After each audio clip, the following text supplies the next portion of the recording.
Hello everyone, I'm Henry from Santa Clarita Auto Sound, and this right here is a Jeep Wrangler Unlimited JK. We upgraded the radio to the Pioneer DMH-WT8600NEX. It had the old school Alpine restyle kits. It was an outdated radio and it didn't pretty much work well, so we replaced it. This here is a 10-inch floating screen. We also replaced the camera. We put a brand new camera, a high quality camera, so you can see perfectly in back of you, and it also has a spare tire there, so even with the spare tire it works very well.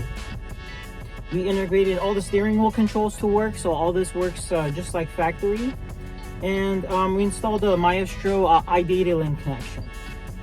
So it actually gives you car information right onto the screen here, which gives you like RPM, fuel gauge, fuel information, and speedometer and all that other stuff. It also gives you the battery voltage, and if you have a check engine light on, it'll tell you what kind of code it's reading. So if you guys want to upgrade your radio, come by and check us out. We specialize in Jeeps and a lot of other cars.